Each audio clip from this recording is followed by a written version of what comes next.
Hi everyone, welcome to our YouTube channel keep it simple. आज के video में हम बात करेंगे इन्फोसिस की, जिसके अगेंस्ट एक Pune based IT employees union ने कंप्लेंट दर्ज की है और इनका जो recently introduced non compete clause है उसको हटाने की मांग की गई है। तो इस टॉपिक को हम इस वीडियो में डिटेल में डिस्कस करेंगे और इसके अलावा ये भी बात करेंगे कि क्या करंट प्राइस पे हमें इन्फोसिस का शेयर लेना चाहिए या नहीं। और आगे बढ़ने से पहले अगर आपने अभी तक चैनल को सब्सक्राइब नहीं किया तो प्लीज सब्सक्राइब करके हमें मोटिवेट कीजिए। तो सबसे पहले अगर बात की जाए कि भाई इन्फोसिस करती क्या है, तो इन्फोसिस भारत में बेस्ड एक मल्टीनेशनल आईटी कंपनी है जो कि बिजनेस कंसल्टिंग, इंफॉर्मेशन टेक्नोलॉजी और आउटसोर्सिंग सर्विसेज प्रोवाइड करती है। इनको पुणे में फाउंड किया गया था इनिशियली। इसका जो हेडक्वार्टर है वो बेंगलोर में है। और अगर रेवेन्यू के मामले में बात की जाए तो टीसीएस के बाद ये भारत की सेकंड लार्जेस्ट आईटी कंपनी है। और जो फोर्ब्स की ग्लोबल 2000 रैंकिंग थी 2021 में, जो रैंकिंग आई थी, उसके हिसाब से दुनिया की 492 नंबर पे आने वाली लार्जेस्ट पब्लिक कंपनी है। 24 अगस्त 2021 को इन्फोसिस चौथी ऐसी भारतीय कंपनी बनी थी जिनका की जो मार्केट कैपिटलाइजेशन है वो 100 बिलियन यूएस डॉलर से ज्यादा हो गया था।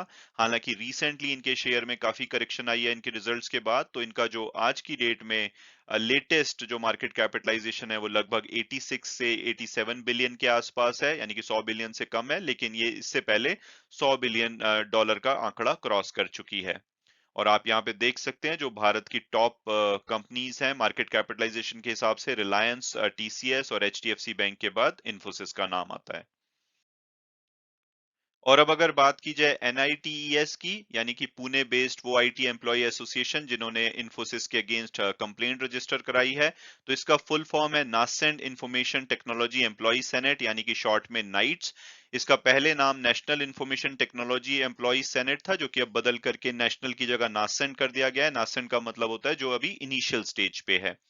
ये आईटी और जो आईटीईएस यानी कि आईटी एनेबल्ड सर्विसेज जो सेक्टर है और जो रिलेटेड सेक्टर्स है उनके एम्प्लॉय की भलाई और बेनिफिट्स के लिए काम करती है। इनकी जो इमीडिएट अटेंशन और एक्शंस हैं वो फोकस है आईटी, आईटीईएस, बीपीओ, केपीओ के जो एम्प्लॉयज हैं उनके द्वारा फेस किए गए इश्यूज के रिलेटेड। इनको 15 अगस्त 2020 को फाउंड किया गया था, जबकि जो ले ऑफ्स हैं कंपनीज के द्वारा और फोर्स्ड रेजिग्नेशंस काफी बढ़ गए थे, तो उसकी वजह से इन्होंने अपने एफर्ट्स को एक्सेलरेट किया था, यानी कि बढ़ाया था, ताकि जो इंडस्ट्री में इस सेक्टर के एम्प्लॉयज के साथ प्रॉब्लम हो रही है उसके लिए ये फाइट कर पाए। और नाइट्स ने अभी तक 79,000 एम्प्लॉयज से ज्यादा के लिए पिटीशन फाइल किया है लेबर मिनिस्ट्री में या रिलेटेड डिपार्टमेंट में। और ये जो पिटीशंस फाइल किए गए हैं ये हैं इलीगल टर्मिनेशन से रिलेटेड, वेजेस में रिडक्शन से रिलेटेड, या कोई फोर्सफुल रेजिग्नेशन कराया गया कंपनी के द्वारा, या कोई उनकी अर्न लीव में डिडक्शन की गई, एम्प्लॉयज को वेकेशन की लीव नहीं दी गई, या मैटरनिटी बेनिफिट, या कोई दूसरे जो इश्यूज हैं जिसमें कि एम्प्लॉयज के राइट्स का हनन हुआ है, उससे रिलेटेड ये पिटीशन फाइल करते हैं। इसके अलावा ये अवेयरनेस भी स्प्रेड करते हैं, जो इस सेक्टर के एम्प्लॉयज हैं उनको ये लेबर लॉज से जागरूक कराते हैं कि भाई क्या आपके राइट्स हैं, और उनको एनकरेज करते हैं कि भाई आप मिलके रहिए। और इनके लगभग 24,000 ऐसे इन सेक्टर में काम करने वाले एम्प्लॉयज हैं जो कि इनके साथ वेरियस प्लेटफॉर्म के थ्रू एसोसिएटेड हैं। और अब अगर बात की जाए लेटेस्ट डेवलपमेंट की, तो एनआईटीईएस को इन्फोसिस एम्प्लॉइज से बहुत सारी कंप्लेंट मिली थी, जिसके बाद इन्होंने लेबर मिनिस्ट्री में इन्फोसिस के अगेंस्ट एक कंप्लेंट दर्ज करी है और इसमें बोला है कि जो इन्फोसिस का नॉन कम्पीट क्लॉज है इसको रिमूव कर देना चाहिए। इन्होंने जो minister of labour and employment है भारत में, मिस्टर भूपेंद्र यादव, उनको एक लेटर भेजा है और उसमें बोला है कि आईटी मेजर इन्फोसिस ने रिसेंटली एक नॉन कम्पीट क्लॉज इम्पोज किया है एम्प्लॉयज के ऊपर, और उसको रिमूव कर देना चाहिए। तो ये नॉन कम्पीट क्लॉज क्या है?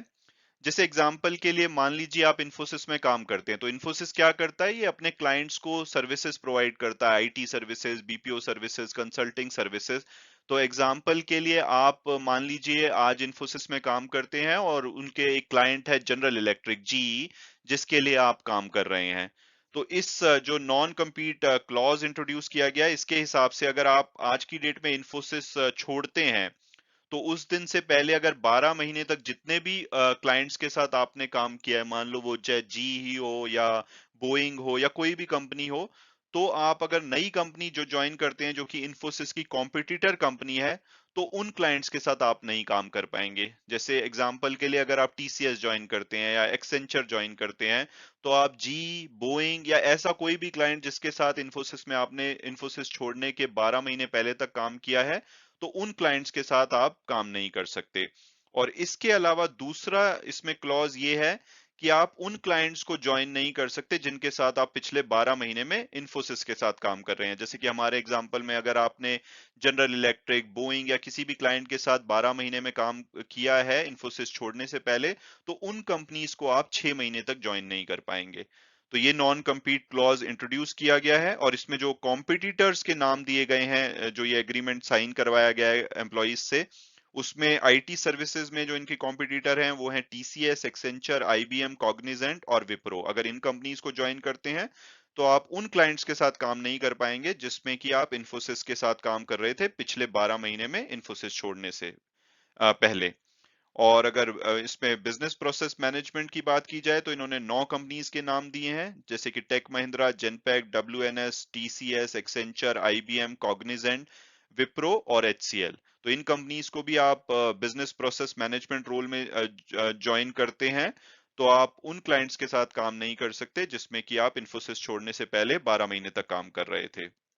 तो जो हरप्रीत सलूजा हैं, जो कि नाइट्स के प्रेसिडेंट हैं, उन्होंने इस लेटर में बोला है कि भाई जो ये क्लॉज है, ये वायलेट करता है जो कॉन्ट्रैक्ट एक्ट का सेक्शन 27 है और इस वजह से ये इलीगल क्लॉज है। और इन्होंने साथ साथ में इस लेटर में ये भी बोला है कि ये जो क्लॉजेज हैं जो ऐड किए गए हैं इन्फोसिस के द्वारा, ये काफी ज्यादा हार्श हैं और ऑपरेसिव हैं, और इससे जो एम्प्लॉय की लाइवलीहुड है, यानी कि जो उनकी करियर ग्रोथ वगैरह है, उसको बहुत ज्यादा ये इम्पैक्ट करने वाले हैं। और ये एकदम से स्टॉप होना चाहिए, यानी कि इस क्लॉज को हटा देना चाहिए। और अब अगर बात की जाए कि भाई इन्फोसिस ऐसा कर क्यों रहा है, तो इसके पीछे का कारण ये बताया जा रहा है कि बहुत ज्यादा एट्रिशन बढ़ गया है आईटी इंडस्ट्री में खासकर से। तो कंपनीज के पास बहुत ज्यादा डिमांड है और ऐसे में जो एम्प्लॉइज छोड़ रहे हैं, तो उस वजह से कंपनीज काफी परेशान है। इन्फोसिस ने जो अभी लेटेस्ट नंबर पिछले वीक डिक्लेयर किए थे फोर्थ क्वार्टर में, उसमें इन्होंने बताया था कि जो इनका एट्रिशन है जनवरी से मार्च वाले क्वार्टर का, वो 27.7% है। इससे पहले भी पिछले क्वार्टर में इनका 25% से ज्यादा का एट्रिशन था। वहीं अगर इनके राइवल टीसीएस की बात की जाए तो उनमें भी 17.4% का एट्रिशन है। तो इस वजह से आईटी कंपनीज काफी परेशान है। तो एट्रिशन को टैकल करने के लिए इवन इन्होंने 85,000 फ्रेशर भी हायर किए हैं फाइनेंशियल ईयर 2022 में, और इनका बोलना है कि ये 50,000 और भी फ्रेशर हायर करेंगे 2023 फाइनेंशियल ईयर में। तो एक जो एम्प्लॉइज इनके साथ होता है, एक्सपीरियंस्ड होता है, वो छोड़ के चला जाता है और इनको नए एम्प्लॉइज हायर करने पड़ते हैं। एक तो कॉस्ट बढ़ती है हायरिंग की, रिक्रूटमेंट की, प्लस उनको ट्रेन करने की। तो इस वजह से क्लॉज लेकर के आ रहे हैं ताकि जो एम्प्लॉइज का कंपनी छोड़ना है वो मुश्किल हो जाए और एट्रिशन इनका कम हो जाए, ऐसा मानना है नाइट्स और जो एम्प्लॉइज हैं जिन्होंने इनके अगेंस्ट कंप्लेंट करी है। और आईटी कंपनीज का ये भी मानना है कि जो एट्रिशन की सिचुएशन है ये आने वाले क्वार्टर्स में भी कंटिन्यू रह सकती है, इससे पहले कि एट्रिशन थोड़ा सा कम होने लगे। तो अभी कुछ क्वार्टर और भी ये प्रॉब्लम रह सकती है। और अब अगर बात की जाए कि इस बारे में इन्फोसिस का क्या कहना है, तो इन्फोसिस का कहना है कि भाई जो इन्होंने क्लॉज इंट्रोड्यूस किया है, ये एक स्टैंडर्ड बिजनेस प्रैक्टिस है और दुनिया के काफी देशों में ये प्रैक्टिस फॉलो की जाती है। और ये रीजनेबल स्कोप और ड्यूरेशन के लिए जो एक कॉन्ट्रैक्ट है ये अप्लाई होता है। और इसको अप्लाई करने के पीछे का कारण इन्होंने बताया है कि ताकि ये जो कॉन्फिडेंशियलिटी है इंफॉर्मेशन की, उसको प्रोटेक्ट कर सकें, क्योंकि उस एम्प्लॉई के पास डेटा होता है क्लाइंट का, और अगर वो दूसरी कंपनी में जाके सेम क्लाइंट के साथ काम करेगा तो वो कॉन्फिडेंशियलिटी जो ये फॉलो कर रहे थे उसको उसकी प्रोटेक्शन में रिस्क हो सकता है। इसके अलावा कस्टमर कनेक्शन और जो दूसरे लेजिटिमेट बिजनेस इंटरेस्ट हैं उसको बचाने के लिए इन्होंने ये क्लॉज इंट्रोड्यूस किया है, इम्पोज किया है। तो इन्होंने कहा है कि जो भी ये क्लॉज है ये पूरी तरह से डिस्क्लोज किया जाता है जॉब एस्पिरेंट्स को जब वो इन्फोसिस को ज्वाइन करते हैं, और ये इनको किसी भी तरीके से उनको नई जगह पे ज्वाइनिंग करने से रोकने के लिए नहीं इंट्रोड्यूस किया गया है, और ना ही उनकी किसी तरह से करियर ग्रोथ और एस्पिरेशन को ये इम्पैक्ट करने वाला है।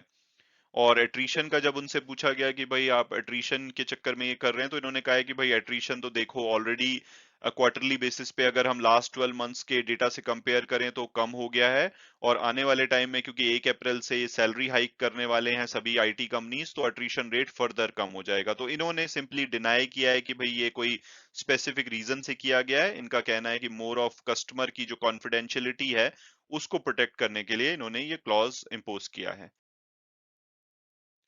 तो आप भी कमेंट सेक्शन में कमेंट करके मुझे ये बताइए कि आप क्या सोचते हैं कि क्या कंपनी ने अट्रिशन को रोकने के लिए ये क्लॉज इम्पोज किया है, या जेन्युइनली वो चाहते हैं कि भाई जो क्लाइंट्स है उनका जो डेटा है, कॉन्फिडेंशियलिटी है, उसको प्रोटेक्ट किया जाए। It would be interesting to see your response. और अब अगर हम बात करें इन्फोसिस के शेयर प्राइस की कि क्या हमें करंट प्राइस पे इन्फोसिस का शेयर लेना चाहिए या नहीं, तो सबसे पहले अगर इसकी पास्ट परफॉर्मेंस देखी जाए तो पिछले 3 साल में 121% की रिटर्न है।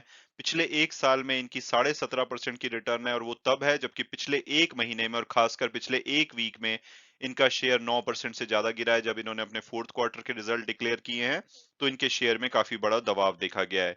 लेकिन इन सब के बावजूद अगर हम ब्रोकरेज फर्म की बात देखें, तो उन्होंने जो इसका टारगेट है मिनिमम 1659 दिया है और हायर हायर साइड पे 2094। तो अगर हम एवरेज लगाएं तो लगभग 1900 रुपए के आसपास आती है। और टिकर टेप के प्रेडिक्टिव एनालिसिस के हिसाब से इसका एवरेज प्राइस 2050 रुपए होना चाहिए, हायर साइड पे लगभग 2500 रुपए के आसपास, और लोअर साइड पे 1600 रुपए। उस हिसाब से जो अभी लास्ट क्लोजिंग हुई है 1588 पे, उस हिसाब से ये अपने लोएस्ट टारगेट प्राइस के आसपास है। तो प्राइसिंग डेफिनेटली अट्रैक्टिव है, चाहे वो ब्रोकरेज फर्म के हिसाब से हो या टिकर टेप के प्रेडिक्टिव एनालिसिस के हिसाब से। इसके अलावा कंपनी डिविडेंड भी पे करती है, 2% के आसपास इनकी यील्ड है अगर करंट प्राइस के हिसाब से देखा जाए। इस फाइनेंशियल ईयर में इन्होंने 31 रुपए का डिविडेंड डिक्लेयर किया है, तो ओवरऑल डिविडेंड भी अच्छा ही है। और अगर हम इनके फंडामेंटल और पीयर्स एनालिसिस को देखें तो एक लार्ज कैप कंपनी है, 6,68,000 करोड़ रुपए के आसपास का मार्केट कैपिटलाइजेशन है। पीईपी भी डेफिनेटली थोड़ी सी ऑन द हायर साइड है अगर हम इसको एचसीएल, विप्रो और टेक महिंद्रा से कंपेयर करें। लेकिन फिर भी रीजनेबल है क्योंकि ये एक बड़ा ब्रांड है। और अगर टीसीएस से देखा जाए तो उनके मुकाबले इनकी जो इनका वैल्यूएशन है ज्यादा अट्रैक्टिव लगता है। रिटर्न ऑन इक्विटी अमेजिंग है, 29% से ज्यादा की। पिछले 1 साल में इतनी ज्यादा गिरने के बाद भी हाल फिलहाल में इन्होंने 17.5% की रिटर्न दी है। डेट फ्री कंपनी है, प्रॉफिटेबल कंपनी है। तो अगर मेरी पर्सनल ओपिनियन पूछी जाए, मुझे लगता है कि अगर आपका लॉन्ग टर्म पर्सपेक्टिव है तो डेफिनेटली प्राइसिंग अट्रैक्टिव है, तो आप करंट प्राइस पे या किसी भी करेक्शन पे इसको ले सकते हैं। हालांकि हो सकता है कि शॉर्ट टू मीडियम टर्म में ये थोड़ा सा आपकी पेशेंस टेस्ट करे और भी फर्दर नीचे जा सकता है। लेकिन अगर मेरी प्योरली पर्सनल ओपिनियन पूछी जाए तो मुझे तो करंट प्राइस पे काफी अट्रैक्टिव लगता है, और अगर नीचे जाएगा तो मैं इसको ज्यादा क्वांटिटी में भी लेना पसंद करूंगा क्योंकि लॉन्ग टर्म में कंपनी काफी अच्छी साबित हो सकती है और बहुत ही अच्छी रिटर्न दे सकती है। हालांकि वीडियो क्लोज करने से पहले मैं हमेशा की तरह डिस्क्लेमर दूंगा कि जो भी व्यूज हैं वो मेरे पर्सनल हैं। अगर आप किसी भी शेयर में इन्वेस्ट करते हैं तो अपनी फर्दर रिसर्च के बेसिस पे अगर आप कंफर्टेबल फील करते हैं तभी आप उसमें इन्वेस्ट कीजिए। Thanks so much for watching the video and God bless you all.